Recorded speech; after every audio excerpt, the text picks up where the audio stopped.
Well, hello and welcome to the Shallow Proclamation. My name is Paul, and as always, I'm joined by, Thomas. and we're about to watch episode 5. Is it 5? Is this episode 5? It is. Yeah, episode 5 of season 14 slash 1, depending whatever you want to call it, of Doctor Who. We're going to get into that in a moment, Dot and Bubble.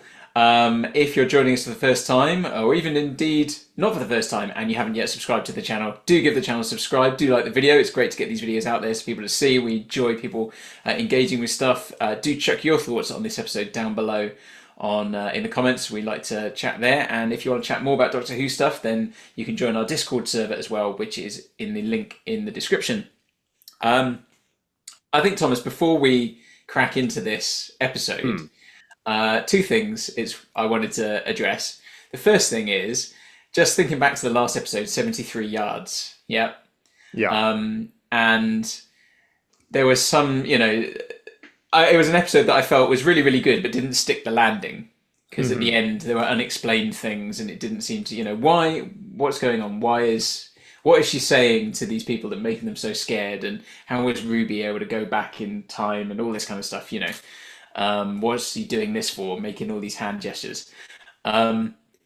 And a few people have said in comments, not just on our channel, but on other places as well, like, it's a mystery though. Like, you can never find out what they say. And I think Russell T Davies had said, like, well, you'll never know what was being said because it would sort of spoil nothing would ever be good enough, whatever comes out. Sure. You may have even said that, Thomas. Yeah. But I was thinking about it, and I think the thing I realised that the problem I have with it as an ending is, if it had been revealed that that figure in the distance was some malevolent force that we never really got to find out much about, yeah, I would have been absolutely fine with that. Because the idea that there's some malevolent force that was saying something and there's some weird kind of gesturing that might have something behind it or not, you can live with that. But when you find out it's Ruby, at that point it just falls apart. I think I'm like, what? Particularly is when it cuts back to her, she just immediately starts doing all this, so I think it doesn't. To me, it doesn't make sense because it's Ruby. And do you get what I mean? Like, what on earth would Ruby be saying to all these people through this time? Like, that's so horrifying and horrific. To me, that's where it falls flat. If it was a malevolent force, unleashed by the fairy circle, then yes, I'd be absolutely fine kind of saying there's a mystery there. But once you know it's Ruby, that makes it just seem even weirder and falls flat for me. But anyway. That's an interesting point. It was very interesting, the comments we got on that video. Lots of really interesting theories. And I think this is what's cool about Doctor Who, isn't it? Is when it starts conversation. You're like, I don't actually know what I just watched, but I'm interested in it and I want to find out more and I want to find out what other people have said about it. Yeah, for me, the ending didn't quite land. Even if it's going for this enchanted, the circle was broken, but then it was fixed, and something about it just didn't quite land story-wise for me. But that's an interesting point, what you just said. In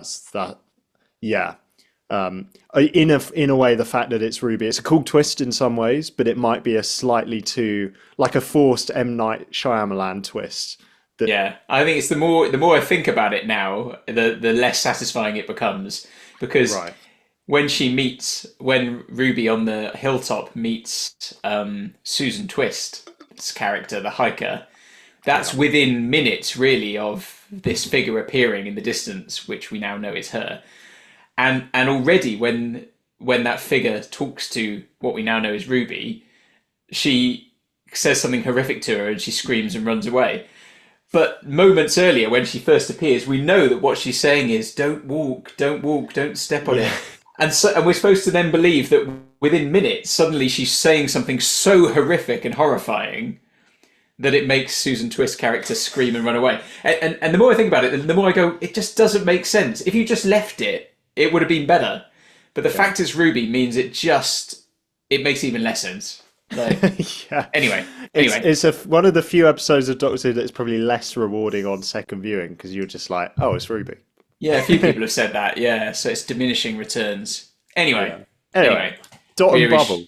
Well, no. My other thing I wanted to bring up Oh was yeah, just to say we should definitely say that. I mean, it was yesterday it was announced, but I think it was the day before, wasn't it? Of course, the passing of William Russell, who yeah, played Ian in the original classic series. He was one of the first companions with William Hartnell's Doctor, and yeah, so I think he was 99. I think he was in yeah. his, he would have had his 100th birthday this year. Yeah, and I was just really sad to see that, like how obviously you and I, we've both seen the whole of his tenure in the show, Yeah. and I mean, he was 99. We know he wasn't gonna be around forever. But I just thought it would be worth mentioning that and marking that Mm, somehow because he's clearly played that whole group that the original four little ensemble of the Doctor and Susan and Barbara and Ian played a massive role in establishing the show, and I think even up to now where we are in the classic series with John Pertwee, Ian and Barbara, it's hard for them to have been surpassed in terms of the duo they were and their yeah. characters. They were very strong characters, and without them, I don't think the show would be where it is today. So, but lovely that he was able to be in the Power of the Doctor Yes. at the end of Yeah. 2022, which I can't remember if we said at the time. I don't know if it was announced afterwards, but he actually then is now in the Guinness World Book of Records because it's the longest time between two appearances as a That's TV incredible. character. Yeah. So it's something like, over 50 years, ridiculous like that. So, very incredible. Something like 58 years or whatever it was. So, yeah, sad to see that Yeah. news. And of course, it means another part of that part of the show from that era is lost. And there's not as many, clearly, given that it was sort of over 60 years ago, there are obviously less and less of the original cast around and people who appeared in it, and as well as crew and stuff. So a little bit of a link disappearing, but time marches on Yeah. very aptly for a show about time. One thing I'll just add as we finish on that is that you know I if you've ever come across what it's now defunct, I don't think it's online anymore, the Wife in Space blog, which was Neil Perryman watching as a Who fan, watching every single classic story with his wife Sue, who wasn't a fan. In those first few stories, when the Doctor is a bit of a git, as you termed Yeah. it, there was a great moment where she says something about the Doctor being awful, and then she's like, how good Ian is, and she says they should have called the show Ian, like instead of Doctor Who, just Ian. Like, Ian. and I always think of that every time I think about Ian and William Russell playing the role. Like he is there sort of as the MVP at the minute. He's almost the hero, isn't he, at the start of the show? He While is. the Doctor's He comes kind of this out. grumpy Watson. He comes out of it much better than the Doctor in some of those early episodes. Absolutely, yeah. So Ian is the hero. We should be watching a show called Ian Chesterton, Yeah. not Doctor Who. Chesterfield, Chesterton. Yeah. So anyway, rest in peace. There we go. Yeah. Rest in peace.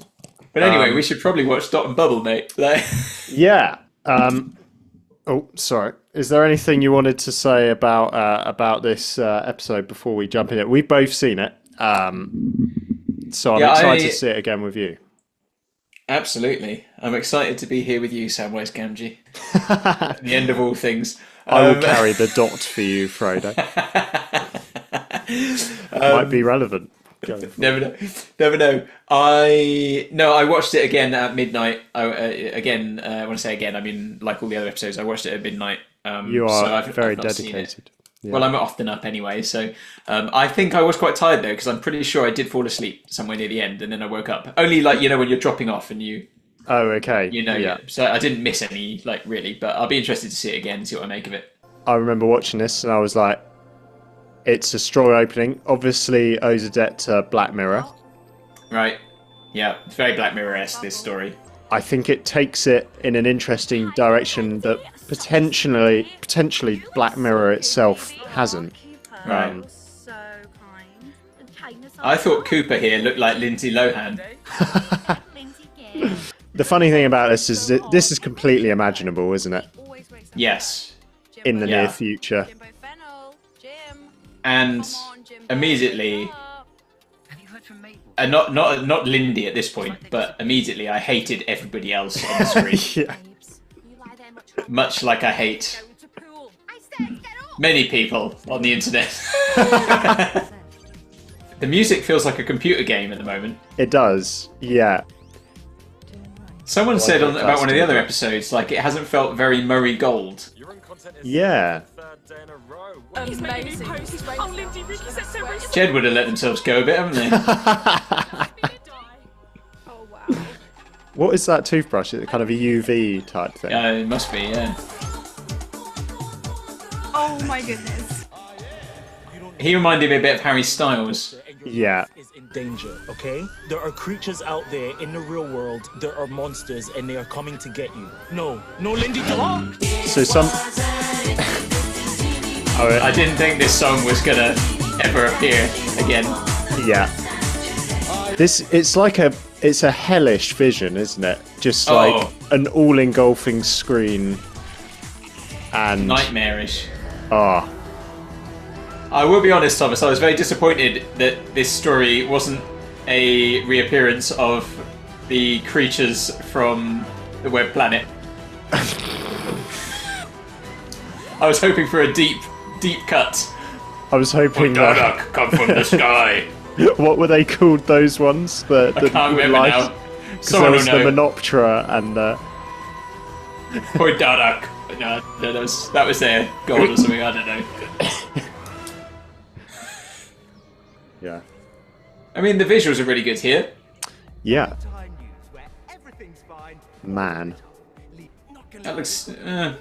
CGI there doesn't look great on those buildings at the top, though. Hmm. Maybe it's not supposed to. I know I probably shouldn't say this, but I look so cute. You are influencing me hard. To the right. To the left. Forward. What was that liquid? Well, exactly, yeah. They're sort of greeny, bluey bloods. Like, Slug mucus. I love that word. it's hard to describe the hatred I have for these people. Hate is a very strong word, Paul. It's not strong enough. And you just need to... Some of these people need to slap around the head. Yeah, Like, they are profoundly annoying, aren't they? I'm not a violent man, but I could be driven to it. I think it's a shame that we've had 2 stories of an 8-episode season with barely any Doctor in.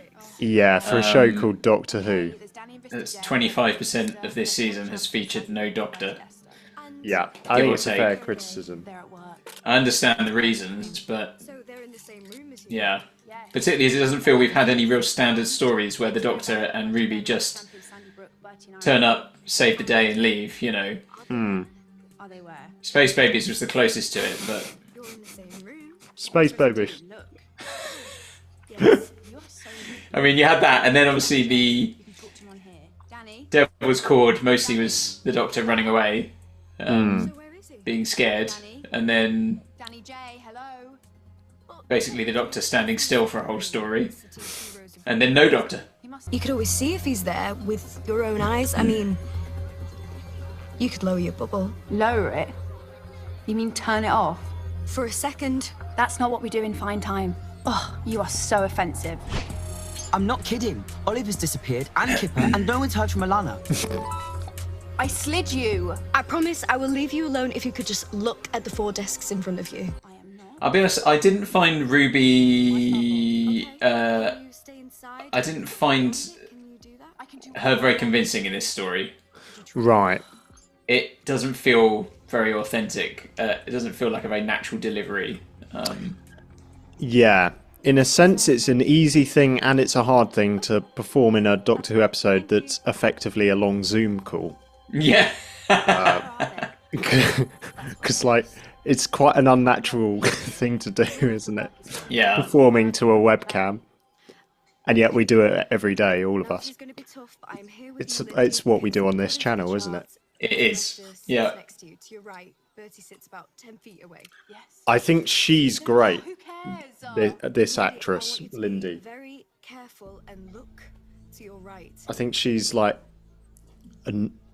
annoying in all the right ways.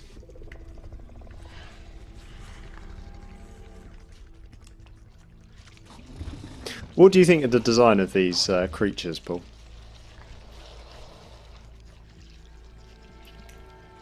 Am I back? Oh, did you disappear? Yeah. Cheers, mate. Sorry, you're not in my view, so You're just like her. it's like this story. Don't Oh even my notice. goodness. Don't even notice when I was gone. You Paul's didn't been care. eaten. Did you catch any of that? I was just saying, I think she's quite good in this. I heard you say I think she's great. Yeah, and then also, what Yes. do you think of the design of the aliens in this?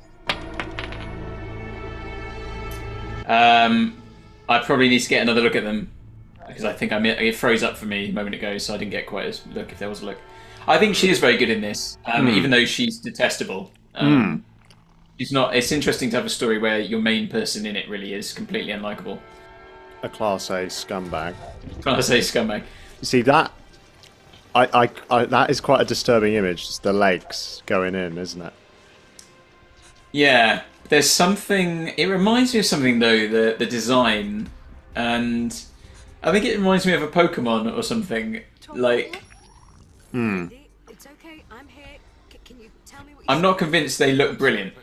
I think because they're so clearly illuminated, Here's a plan. After work, we can all plug into it looks more fake. If it was kind of in the shadows and you didn't see it properly. Yeah. But I of guess course, the point of the episode is that they are just out they in are the in open, plain aren't they? sight. Yeah.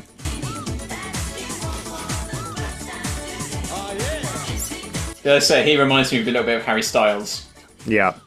It was that kind of thing, and I hate that as well. Ricky September. Basically, I just don't like young people anymore. Jen said. Empty, vacuous lot that they are with their TikToks and their Paul Snapchats. versus all of Gen Z. Is it something to do with you? No, I'm trying to find out what it is. But first things first, I'm here to save you. Okay, so I want you to stand up and walk out, but without the bubble. I can't do that. You need to lower the bubble because there are more of them. More? So this is where I think it pushes it potentially further than Black Mirror. In some ways, in Black Mirror, they'll often have technology like this, but the people are kind of very recognizably human and gritty. And as far as I know, I'm trying to think of a Black Mirror episode where it really explores the long-term impact of using this sort of technology on someone.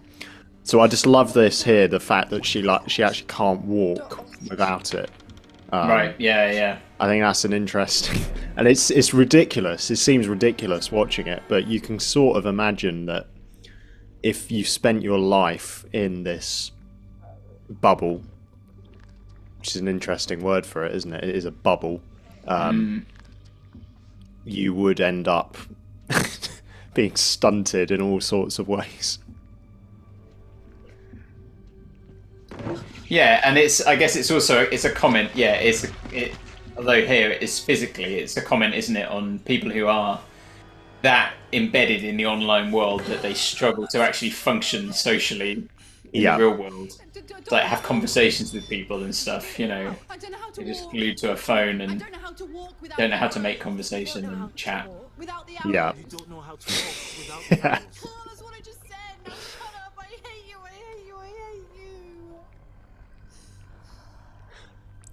And the fact that, she's in the same room as the monster, but she doesn't run. She just puts the bubble back on. Yeah. It's like the ludicrousness of it is brilliant. Left. Forward. Stop. Elevator down to ground floor. You see? The arrows work. Yeah, okay, that's good. You're amazing, Lindy. I swear to the sky, you are doing really, really well. Oh, condescending much?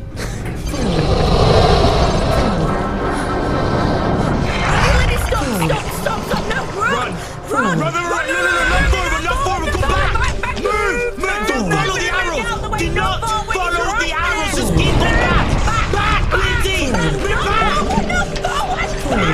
She's so conditioned to follow the arrows. That's interesting, isn't it?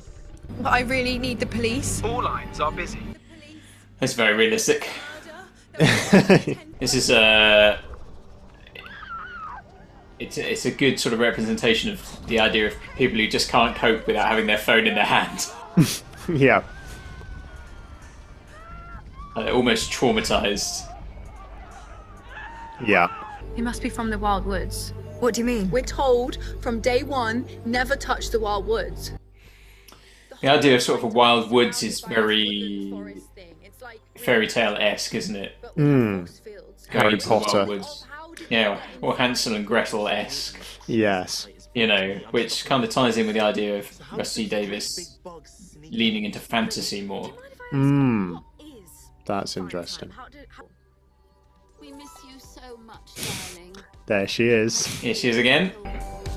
Who is that? I told you, it's Mummy. Hold on, I've seen her before. Yeah, she's the face of the ambulance in Postarion 3. No, I've seen her somewhere. So it's interesting, isn't it, that they're beginning to recognise her. Yeah. Sorry, we'll save that for later. You are. So next time they see her, they might make more of a point of it. Yes. Mm. And like actually ask her. You lied Dude. to me. I blocked you. Didn't I block you? I knew it. I did. I thought that you just looked the same, but you're... How did you do that? I'm blocked, babes. That's that was an interesting line, wasn't it? Mm. Thought that you just looked the same. Gothic, Paul. Look how I think blue his Gothic- eyes are. Gothic means something different now than it did in my day. Yeah. Some of us get eaten and some of us don't. Yeah. Well, he definitely isn't going for Gothic as in like a Gothic cathedral. Some flying buttresses. Yeah. Yeah. Now. So earlier it said it didn't show up on the bubble, is that right? But there it just did. Was it that the bubble doesn't, when it's giving directions, it doesn't tell you to avoid them? I guess so. I muted you. Oh, I'm out of power. You are kidding me! You still have battery problems. I quite like that actually. You stopped me from working.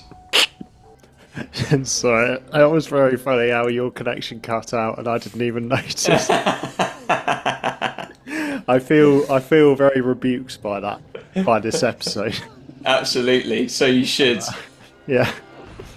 Now, to me, this story feels a bit like it's got a very sort of Sylvester McCoy 80s Who feel to it to me, Okay. which probably won't mean much to you having not seen that yet. But there's elements of it. I think just in the way some of the characters look, Right. just feel of it a little bit, like this guy Ricky September and the other bits. You know, like the way all the other people are slight. You know, they all look ridiculous with the. You know, I mean, I know that's just what people look like now, but like, Yeah. but that kind of exaggerated thing, I don't know, feels very sort of Sylvester McCoy era to me. But That's interesting.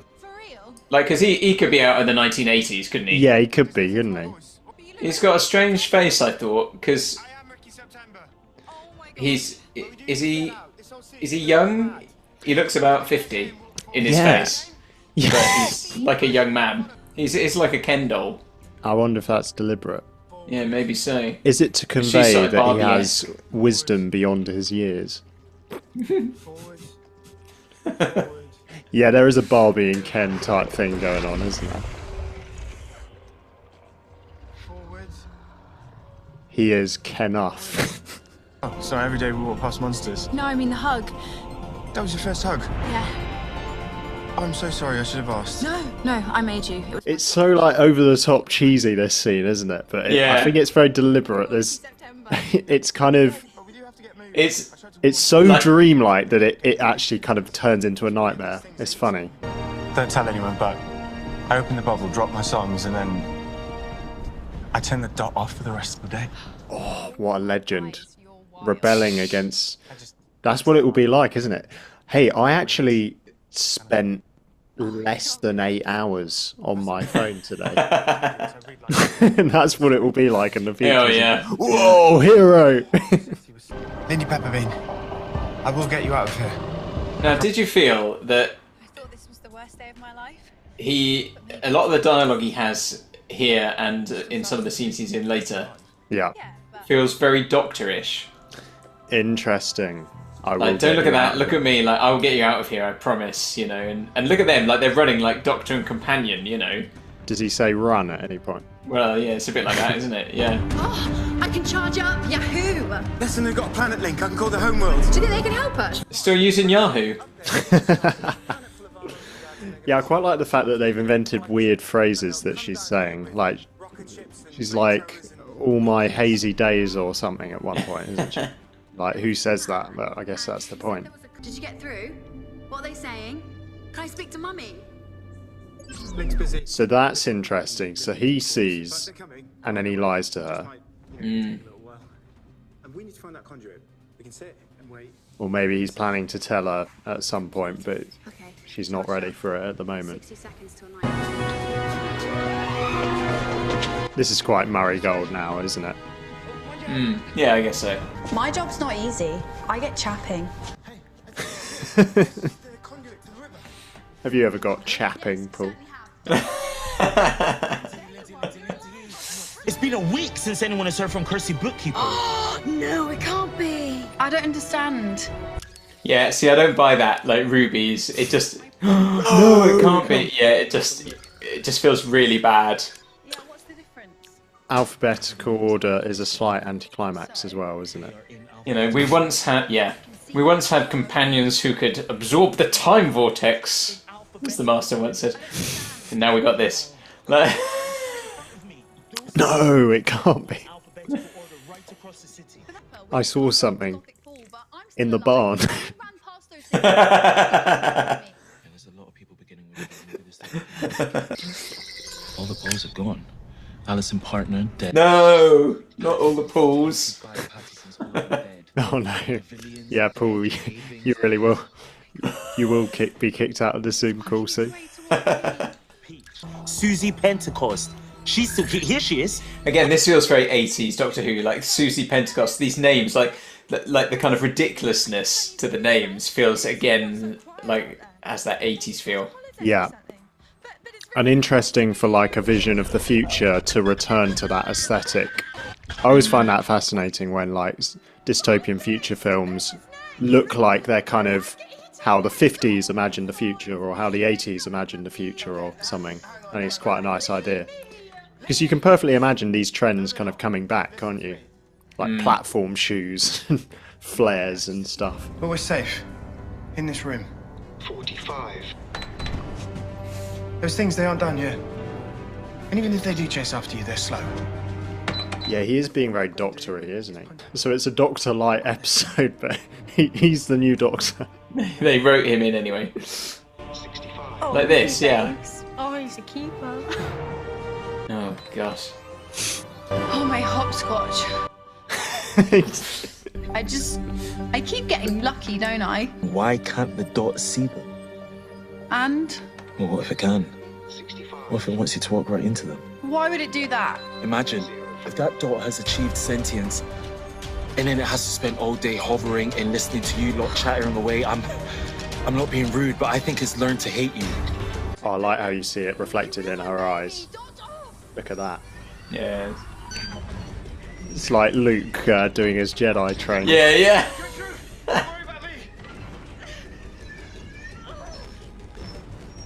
It's an elegant weapon. These are not the droids you're looking for. Now this bit blew my mind. He changed his name to Ricky September when he reached 50,000 followers, but check your files, he was born Coombs. C comes before P. Lindsay. She just totally throws him under the bus. Yep. It's incredible. I did not see that coming. Because you think she's in love with him, and like she just, like, there's no hesitation here.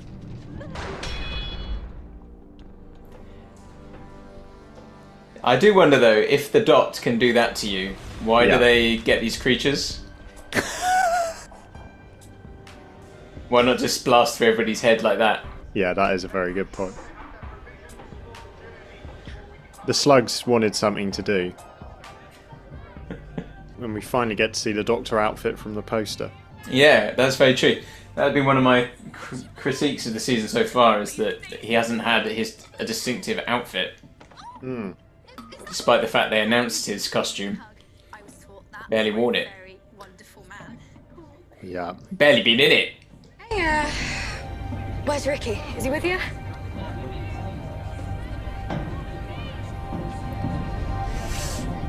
He went back. Now, the Doctor has some real screen presence here.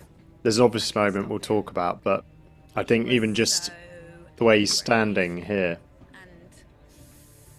I suppose I should say thank you. It's okay. No need. It was, nice of you. You got here just in time. We're going, Lindsay. We're leaving. Going where? Outside. Great beyond. The world outside Finetime. You must be Lindy Pepperbean. I've heard a lot about you. Brewster Cavendish. I haven't got titles yet, but if the role of leader was up for grabs, I guess I put myself forward. What do you mean, the great beyond? The wild woods? And further than that, the river leads down to the sea. There's a whole world out there, untamed. But I thought the homeworld would just come and save us. That may take a while, hon. They're not coming, Lindy. There's only us. But what about Mummy? She's not there, darling pie. You mean she's gone to the sky? That's right.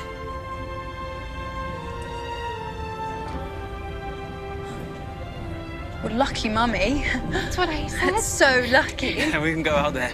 It's weird, the emotional music here, because like already we're like, this character is horrible. Yeah. Or you could come with us. We could what?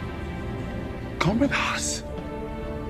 Yeah, we all choose escape, didn't we? So we could get you out of here in the blink of an eye. I have a ship. It's called the TARDIS. That blue box. It harnesses technology that makes it bigger on the inside than on the outside. I could take you all.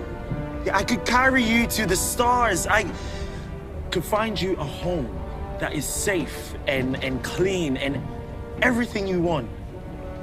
But we couldn't travel with you. What? Why not? Because you, sir, are not one of us. I mean, so you were kind, although it was your duty to save me, obviously. I mean, screen-to-screen contact is just about acceptable, but in person, that's impossible. Like, you have a magic box. Seriously. Bigger on the inside. Excuse me, sir. That's voodoo. And it doesn't matter where we end up living, because it is our God-given duty to maintain the standards of Finetime forever. Now, thank you. And goodbye. Oh, I can't even. I don't care what you think. You can say whatever you want. You can think absolutely anything. I will do anything if you just allow me to save your lives. If you'll turn away, ladies, before we contaminate it. Like you will die out there, and I can save your lives. Now let me.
Is that the music there?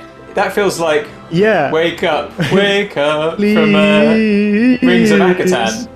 I noticed that last time. Yeah, that's a good point. Maybe that's a deliberate. This sounds like James Bond music. Ba ba bam ba ba bam. It's a really hard moment to score, actually, isn't it? Because it's like, what is the emotion here? Strange though, we get that Rings of Akatan motif. Yeah. Which is like, wake up, wake up. Do you think everything is a dream? That I have heard that theory that this really? entire season so far has been a dream, which I think would be a disappointing. Now that the next time we'll talk about the episode, but that next time trailer, I mean, it actually weirdly reminds me a little bit of Girl in the Fireplace. I don't know. Well, that has been talked about. That they think there might be some link to it. Yeah. Where Paul, you go. No, you go. Oh, shall I go? Yeah. No, please, just go. I've been eaten. I mean, you wouldn't even notice if I went, mate. So. So I don't know if this is a controversial take. I don't actually know what you're going to say about this, but I thought that was very good, actually. Probably my favourite of this season so far. Right.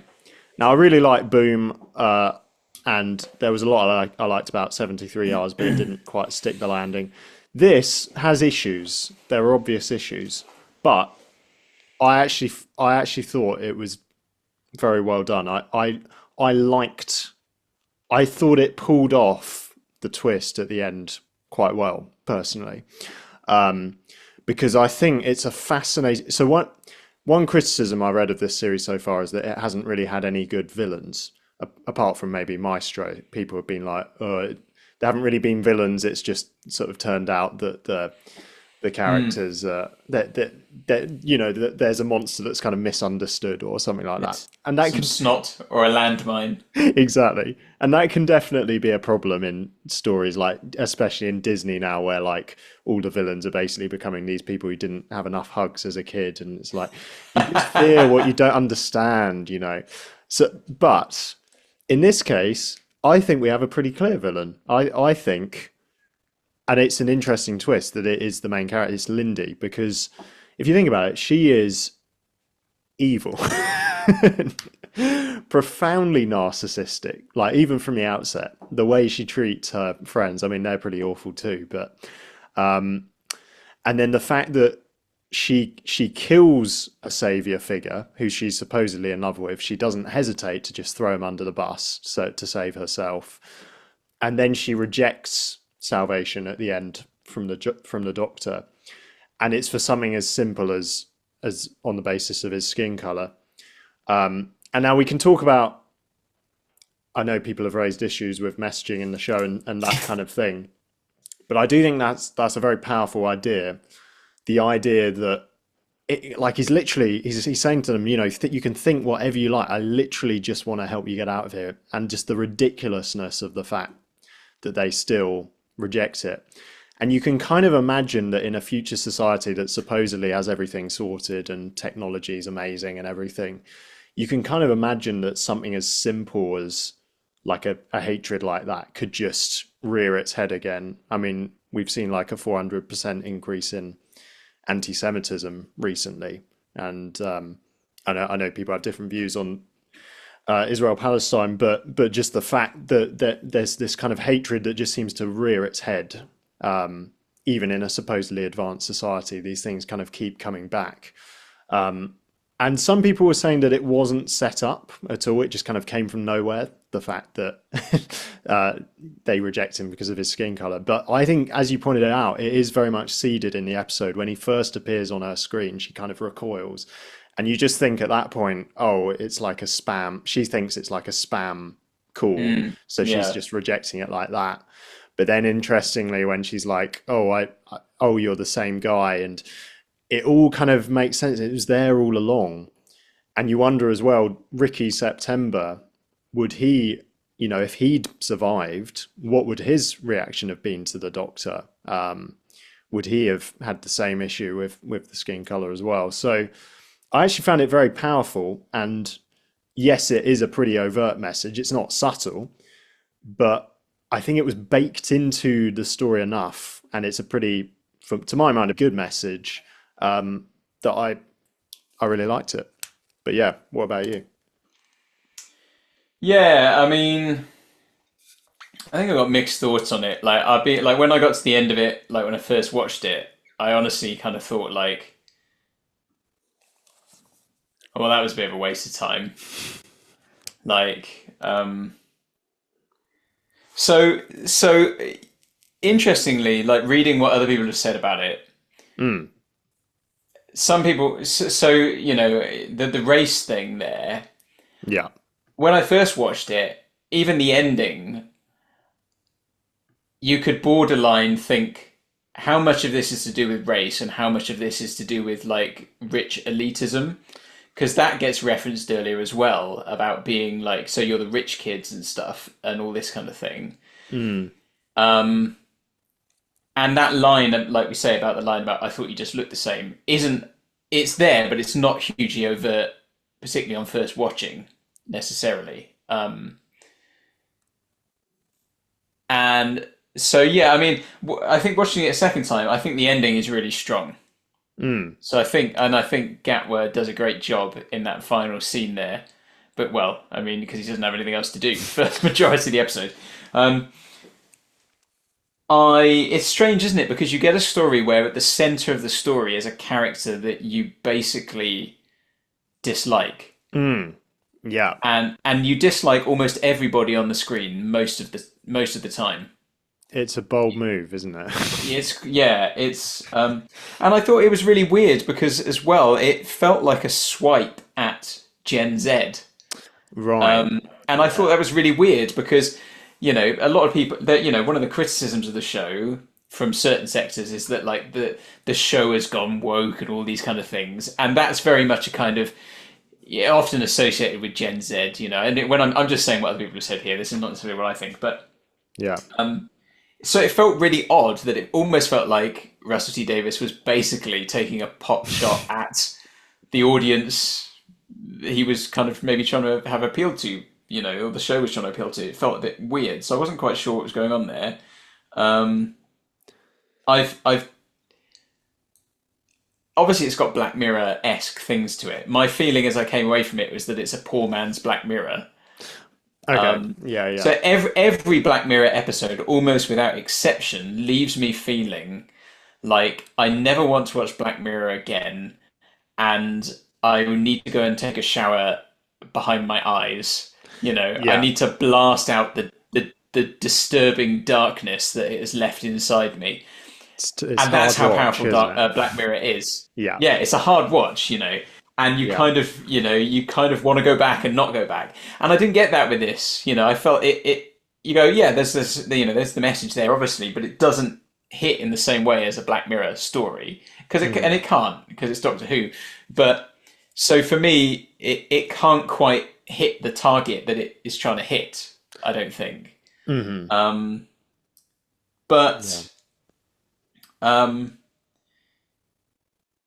think it. And it just feels a bit weird. It felt, I think, again, I was a bit like, how have we not got the Doctor in this again? You know, this is a bold move. Maybe in season 2. I mean, I understand it was about scheduling, so with sex education filming. But like I said, it doesn't feel like we've really had any time with the Doctor and Ruby yet, properly. Like, we don't feel we've had any kind of standard stories where they, like I say, they turn up, there's some kind of villain or situation, they get involved, save the day, go home, you know.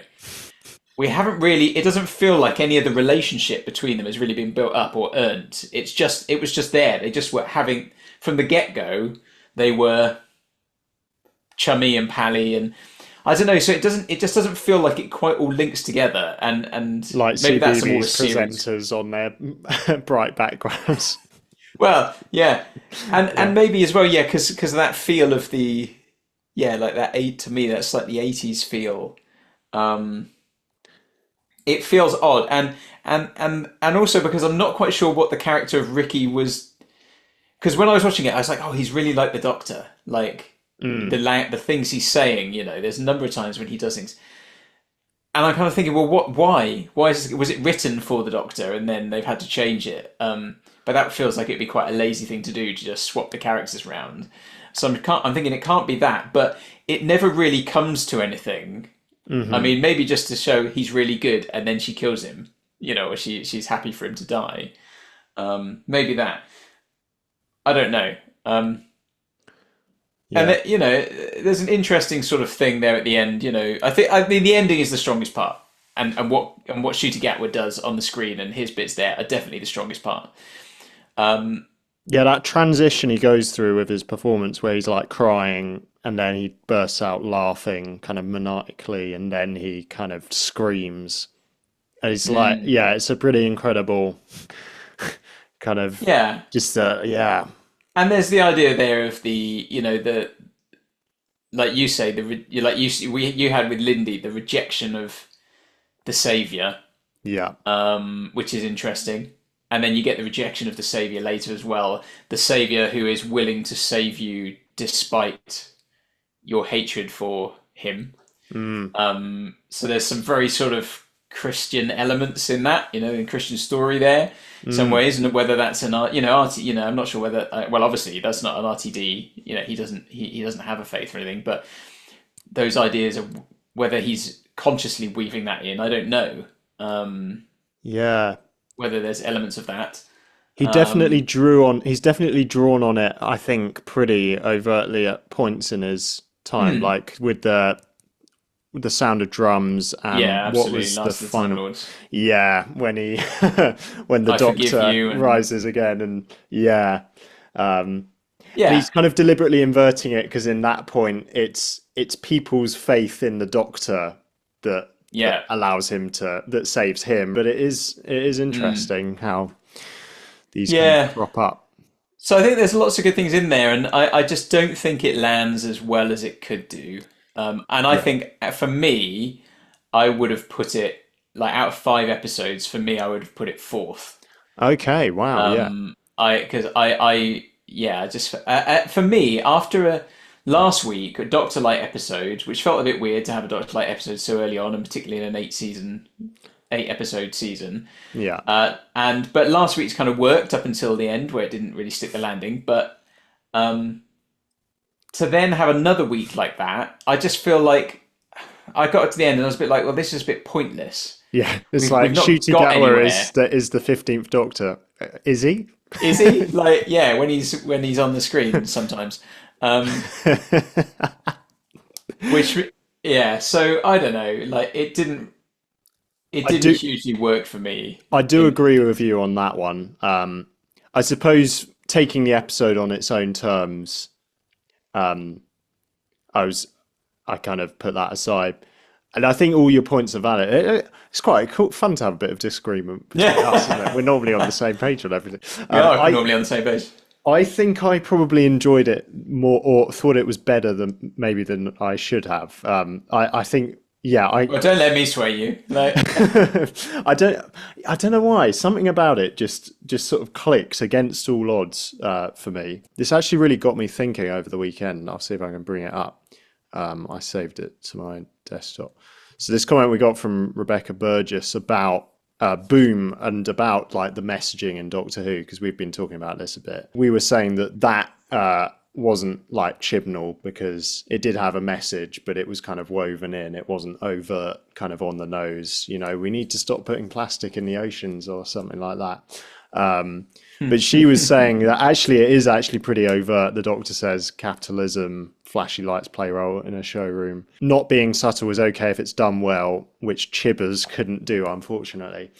And I think that's a good point, actually. I think, maybe it's not that the messaging has to be subtle.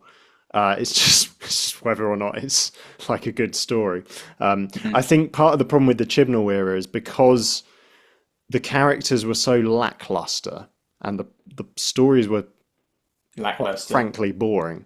It meant that we really noticed the overtness of the messaging Yeah. Perhaps more than we would have done if it had like been a really strong story, but it had a bit where the Doctor went, yeah, you need to stop putting plastic in your ocean. We wouldn't have batted an eyelid probably, but because there was nothing else to latch onto. Yeah. I mean, I did think about that comment a little bit because I think what I was talking about when we looked at Boom about it being subtle was not so much so that he does say the line about flashy lights in a showroom. I think what's more subtle in the story is not it is more to do with what we talked about the medical side of the ethics. Yes. Which is there, but like, is someone worth saving based, like, what's the value of a human life against the cost of medication and stuff like that. And you could argue, I suppose, that was maybe it's not subtle. I felt that was more subtle than the war. Capitalism is bad is not a subtle thing.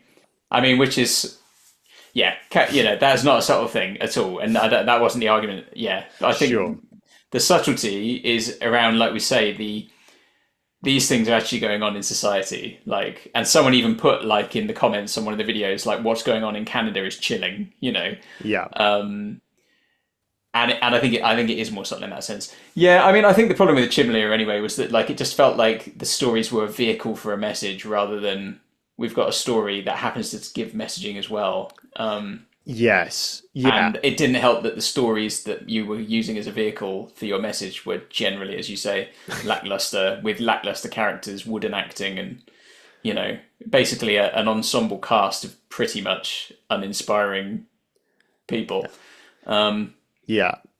But which is and I don't know what RTD's approach is, because he has been, like, very open about the fact that he's deliberately putting messages into his episodes.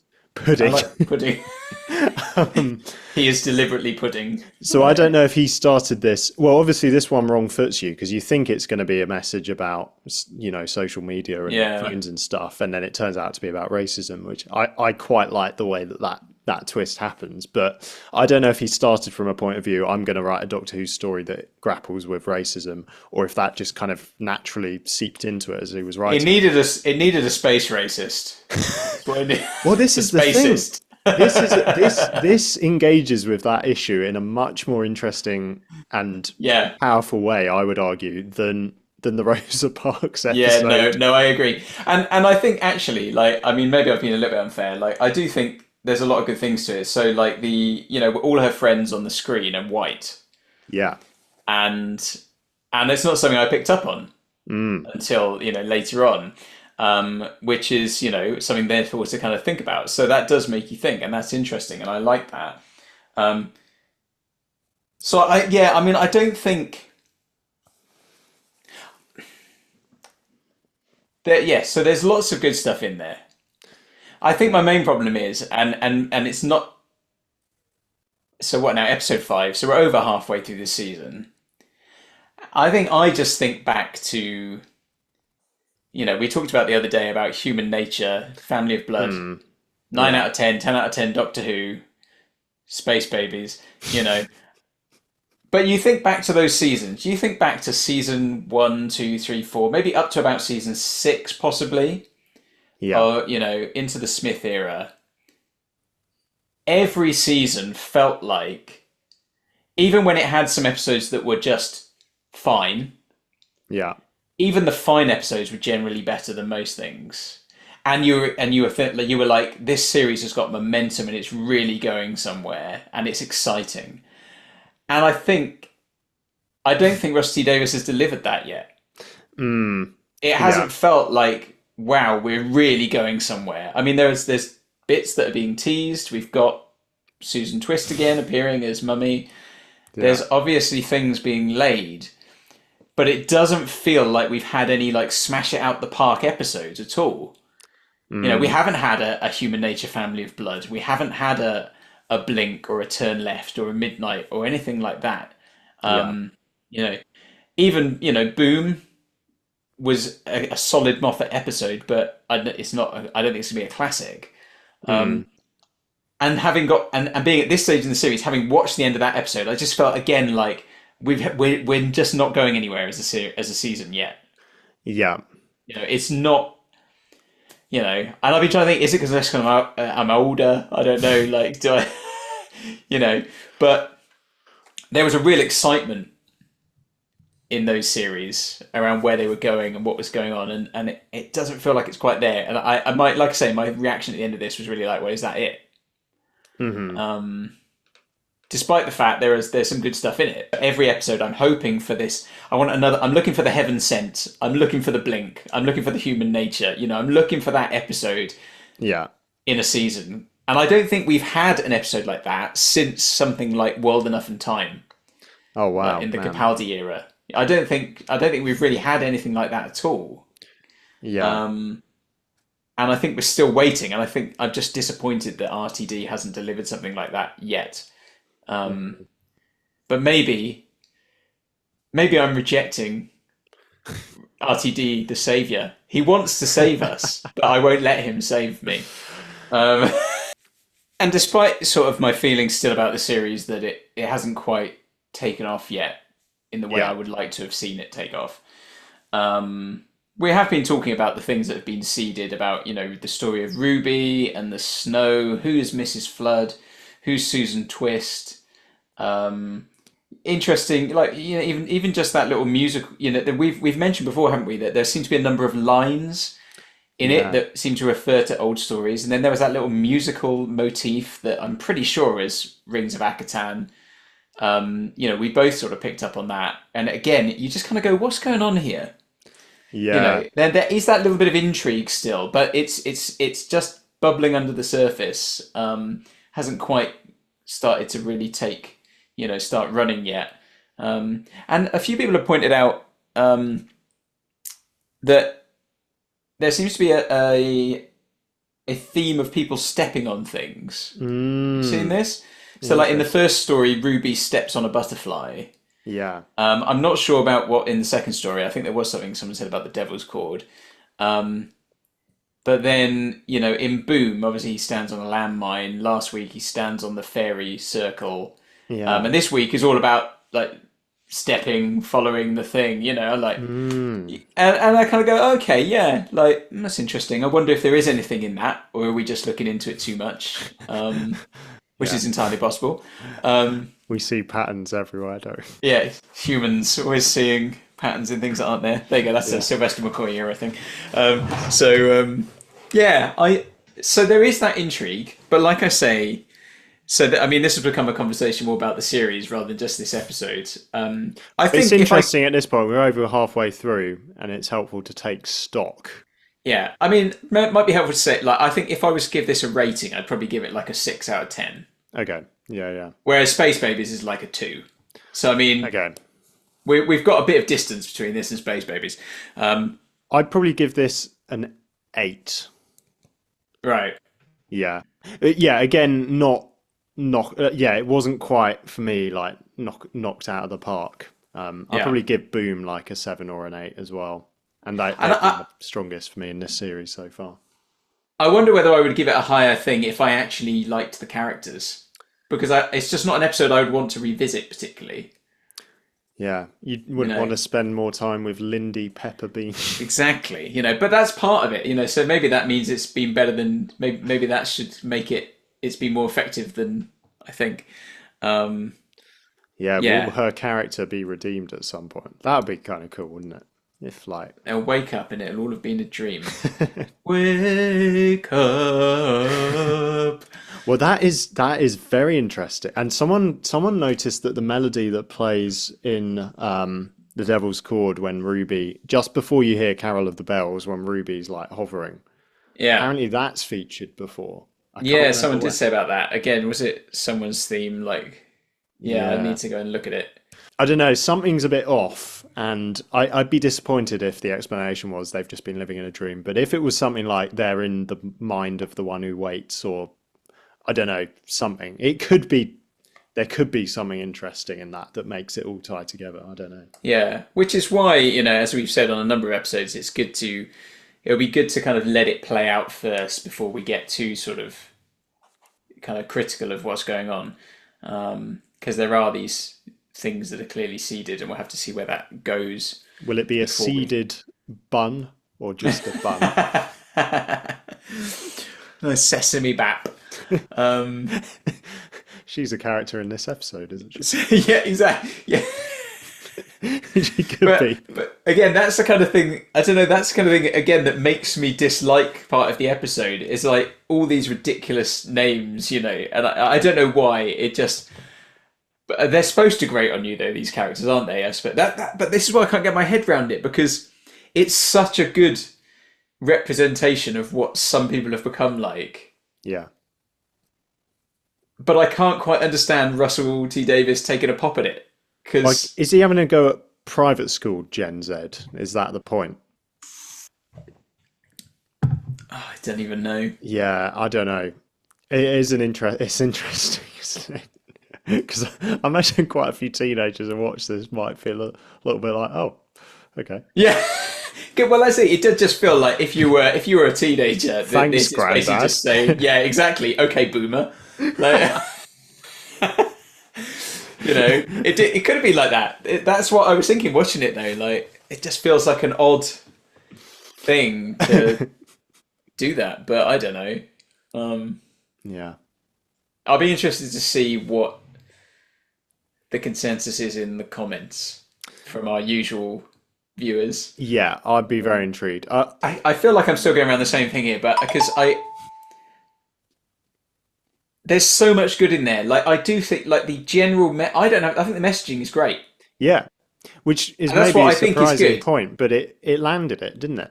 But I think I don't like...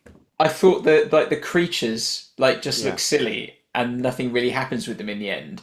And the aesthetic, I don't like the aesthetic. Right. Like, the really pastel-y coloured thing, and the way all these teenagers look... I just think, oh, you look ridiculous and stupid. And, you know, You despise the team. I despise everyone on this screen already. You know, so maybe part of me is just like, yeah, like that's put me off it more because I think the message is great. Like, yeah, that's interesting. Yeah. Basically, young people.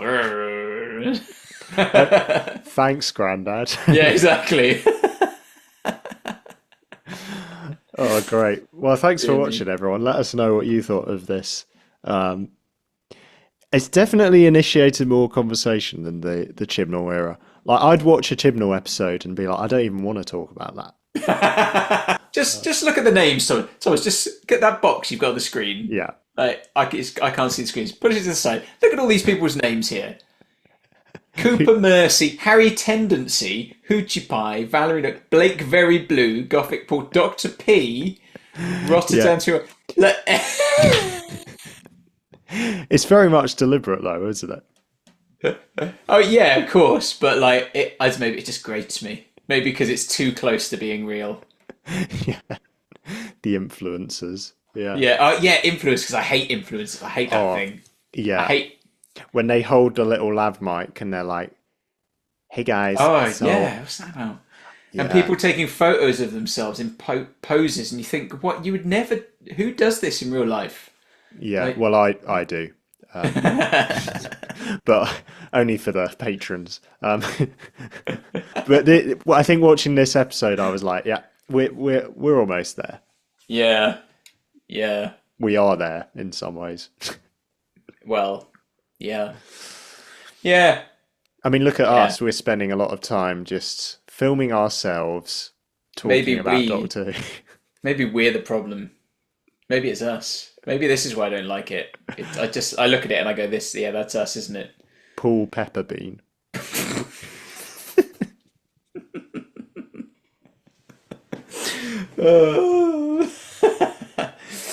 You ought to be Dr. P. After you disappear halfway through, just to leave me on a live thing, just go for a wee. It was how we ended Troughton, wasn't it? Yeah. Don't worry, I'll hold the fort. You go to the loo, mate. Look. Oh dear. Sorry, we're interrupting your busy schedule. Yeah. Anyway, great. We should probably wrap that up. Sorry, that was a long one, but I think there was a lot to say there. So if you've made it this far, very well done. Also, very well done. as Ncuti Gatwa would say, you probably need to go outside and touch grass. Yes. Thanks Not for really. watching. Thank you very much for joining us. Dot off. Bye-bye. Oh, good stuff. That was funny. Oh my hopscotch.